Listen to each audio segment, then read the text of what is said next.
Bismillahirrahmanirrahim. Assalamualaikum warahmatullahi wabarakatuh. Perkenalkan, nama saya Yulia Windari, NIM 0103212020. Saya dari Prodi Pengembangan Masyarakat Islam, PMIB semester 4, Fakultas Dakwah dan Komunikasi, Universitas Islam Negeri Sumatera Utara. Dalam video kali ini, saya akan menjelaskan tentang hadis tematik dan hal-hal yang terkait dengan hadis tematik untuk memenuhi tugas mata kuliah hadis tematik PMI yang diampu oleh Bapak dosen Haji Muhammad Iqbal Abdul Muin LCMA. Mari simak kelanjutan video saya. Yang pertama, pengertian hadis tematik ataupun hadis maudhu'i. Nah, Arifudin Ahmad mengatakan bahwa metode maudhu'i adalah pensyarahan atau pengkajian hadis berdasarkan tema yang dipermasalahkan, baik menyangkut aspek ontologis maupun aspek epistemologis dan aksiologisnya saja, atau salah satu sub dari salah satu aspeknya. Dengan demikian, dalam metode tematik ini diperlukan usaha mencari hadis-hadis lain yang terkait. Semakin banyak hadis yang terkait ditemukan, maka peluang untuk mendapatkan pemahaman yang komprehensif penjelasan Rasul tentang suatu persoalan akan semakin tinggi.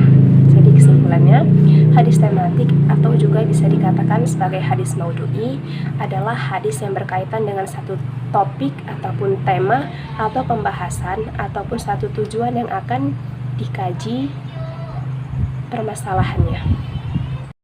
Selanjutnya, ciri-ciri metode maudhu'i. Di sini ciri-cirinya ada 3, yaitu yang pertama, menghimpun hadis-hadis yang membicarakan satu topik tertentu atau permasalahan tertentu. Yang kedua, memahami makna dari masing-masing hadis.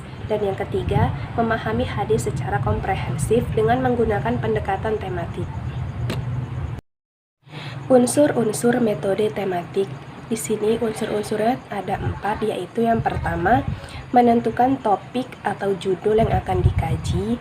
Yang kedua, mengumpulkan hadis-hadis yang terkait dengan topik yang telah ditentukan. Yang ketiga, melakukan pensyarahan atau pengkajian sesuai dengan tema. Dan yang keempat, memilih salah satu atau seluruh aspek ontologis, epistemologis, dan aksiologis yang terkait dengan tema. Selanjutnya, langkah-langkah pengkajian hadis dengan metode tematik. Di sini langkah-langkahnya ada 11, yaitu yang pertama, menentukan tema atau masalah yang akan dibahas. Yang kedua, menghimpun atau mengumpulkan data hadis-hadis yang terkait dalam satu tema, baik secara lafaz maupun secara makna melalui kegiatan tahrij al-hadis. Yang ketiga, melakukan kategorisasi berdasarkan kandungan hadis dengan memperhatikan kemungkinan perbedaan peristiwa wurudnya hadis dan perbedaan periwayatan hadis. Yang keempat, melakukan kegiatan iktibar dengan melengkapi seluruh sanad.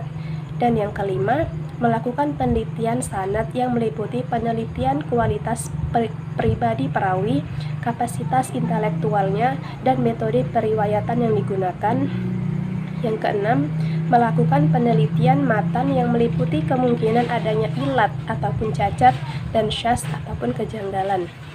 Yang ketujuh, mempelajari term-term yang mengandung arti serupa. Yang kedelapan, membandingkan berbagai syarah hadis. Yang kesembilan, melengkapi pembahasan dengan hadis-hadis atau ayat-ayat pendukung. Yang kesepuluh, menyusun hasil penelitian menurut kerangka besar konsep. Dan yang ke-11, menarik kesimpulan dengan argumentasi ilmiah. Kelebihan hadis tematik ataupun hadis maudhu'i. Nah, kelebihannya adalah metode maudhu'i dapat diandalkan untuk memecahkan permasalahan yang terdapat dalam masyarakat karena metode ini memberikan kesempatan kepada seseorang untuk berusaha memberikan jawaban bagi permasalahan tersebut yang diambil dari petunjuk Al-Quran dan hadis, di samping memperhatikan penemuan manusia. Kelebihan metode maudhu'i selain karena dapat menjawab tantangan zaman dengan permasalahan yang semakin kompleks dan rumit, metode ini juga memiliki kelebihan yang lain, diantaranya yaitu yang pertama, praktis dan sistematis. Metode tematik disusun secara praktis dan sistematis dalam memecahkan permasalahan yang timbul. Yang kedua, dinamis. Metode tematik membuat tafsir Al-Quran dan hadis selalu dinamis sesuai dengan tuntutan zaman. Yang ketiga, membuat pemahaman menjadi utuh. Dan yang keempat, penjelasan antar hadis dalam metode Maudu'i bersifat lebih integral dan kesimpulan yang dihasilkan mudah dipahami. Jika ada kelebihan, pasti tentunya ada kekurangan. Nah, jadi kekurangan hadis Maudu'i. Kekurangannya ada dua, yaitu yang pertama, memenggal hadis. Maksudnya adalah metode ini mengambil satu kasus di dalam satu hadis atau lebih yang mengandung berbagai permasalahan. Yang kedua, membatasi pembahasan hadis. Dengan adanya penetapan judul di dalam pemahaman hadis, maka dengan sendirinya berarti membuat suatu permasalahan menjadi terbatas atau sesuai dengan topiknya. Mungkin hanya ini saja video penjelasan tentang hadis tematik dan hal-hal yang terkait dengan hadis tematik yang dapat saya paparkan. Semoga video ini dapat bermanfaat bagi yang menonton. Kurang dan lebihnya saya mohon maaf. Wabillahi taufiq wal hidayah. Wassalamualaikum warahmatullahi wabarakatuh.